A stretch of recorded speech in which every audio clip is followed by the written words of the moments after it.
ZEE5 app download करें और देखें पूरे एपिसोड बिल्कुल फ्री। गजल, तुम ठीक हो ना? हाँ दुआ। तुम दोनों ने मुसीबत में बहुत हिम्मत दिखाई, लेकिन मैं नाराज हूं तो उन लोगों से जिनसे हिम्मत की उम्मीद की जाती है, पर उन्होंने तुम्हारी मदद नहीं की।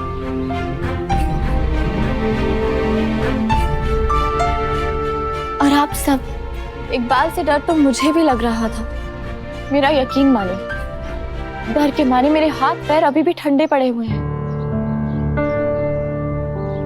पर किसी अपने की हिफाजत के जज्बे से बढ़कर तो नहीं होता ना डर। खुदा ना खास्ता आज जो मेरी दोस्त गजल के साथ हुआ, कल को अगर वो आपके घर में आपकी बहू बेटियों के साथ हुआ तो मदद की उम्मीद तो आप अपने मोहल्ले वालों से ही करेंगे ना, क्योंकि साथ खड़े मकानों से मोहल्ला नहीं बनता है, उनमें रहने वाले लोगों से बनता है। उन लोगों से बनता है जो ईद के दिन एक दूसरे को शीर कौरमा और तकलीफ में एक दूसरे के गम बांटते हैं। वो लोगों से बनता है जो एक ही जुबान बोलते हैं और एक साथ रोजा खोलते हैं। जैसे फर्रुखाबाद में मेरा मोहल्ला, मेरे आधार कार्ड पे छपा सिर्फ एक पता नहीं है, मेरी पहचान है।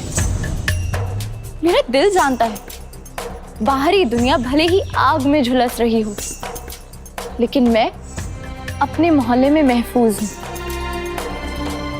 तो आज मेरी दोस्त गजल, वो अपने मोहल्ले में महफूज क्यों नहीं थी? किसी अपने की तकलीफ तो कोई भी समझ सकता है, लेकिन किसी पराई की तकलीफ तो सिर्फ बड़े दिल वाला ही समझ सकता है।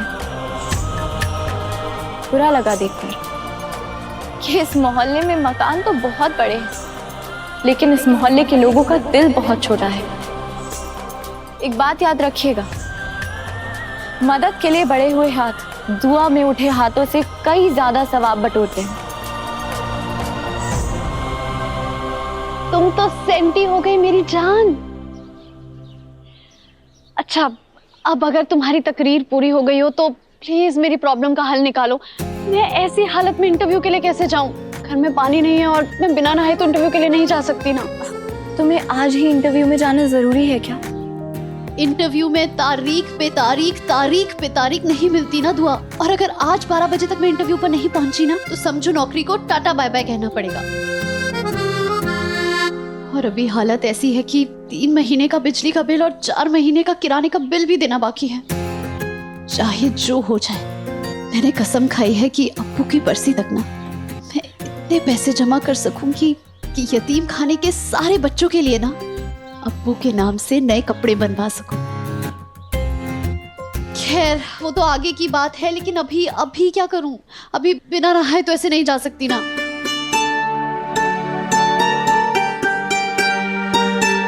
तुम बिल्कुल फिक्र मत करो, तुम्हारी परेशानी का हल है मेरे पास। कैसे?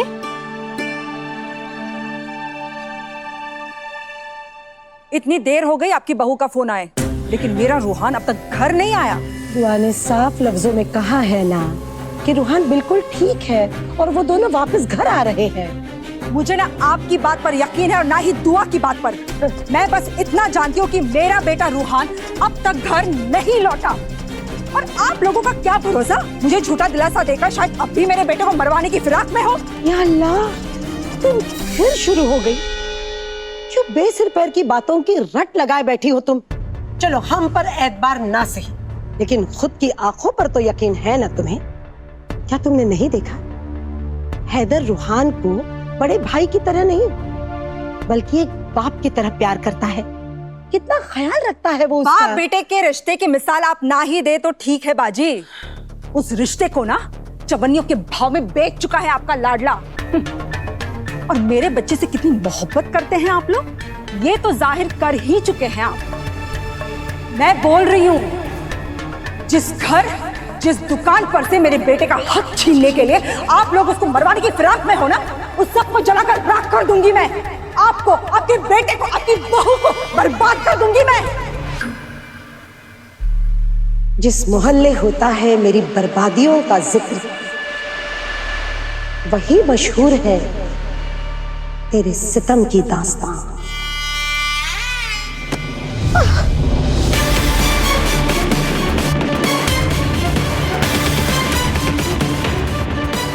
आपकी 2 कौड़ी के शेर सुनकर मुझे आप पे तरस नहीं आने वाला है।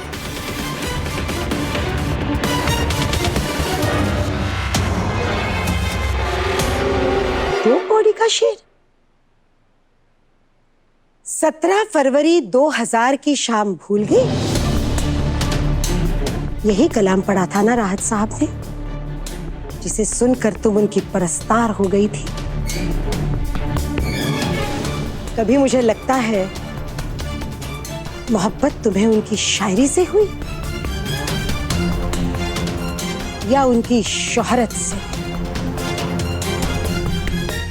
इल्जाम तुम हम पर लगा रही हो, लेकिन मुझे लगता है तुम्हारी नजर इस घर पर और हमारे कारोबार पर है।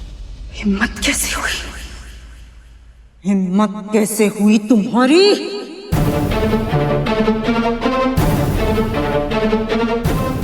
ताज्जुब है आपसे, तुम पर आ गई। इज्जत के लायक तुम कभी थी ही नहीं हीना।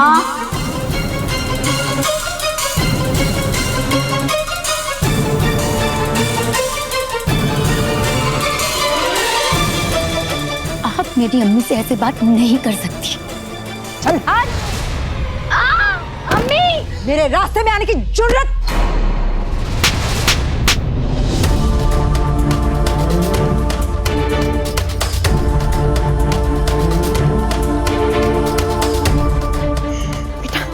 आजा आजा, आराम से। लगी तो नहीं ना बेटा? आराम से बैठ जा मेरा बच्चा, संभल कर।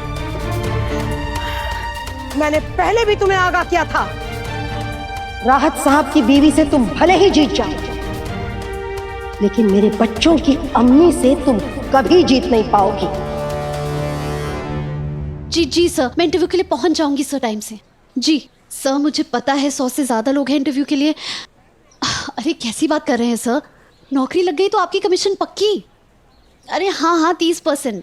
जी गजल, तुम घबराओ मत। इनसे मिलो। नमस्ते। ये है यादव जी, हमारी मुसीबत का हल। कैसे, आपका कोई यहाँ किराए का बाथरूम है क्या? शुहान। सुप्रीम वाटर टैंकर सर्विस है। यादव जी, मेरी एक कॉल पे यहाँ आने के लिए बहुत बहुत शुक्रिया। कैसी बात कर रही हैं दुआ जी आप? गर्मियों में कितने अनाथ आश्रमों में मुफ्त में टैंकर भिजवाए आपने। ZEE5 ऐप डाउनलोड करें और देखें सारे एपिसोड्स बिल्कुल फ्री।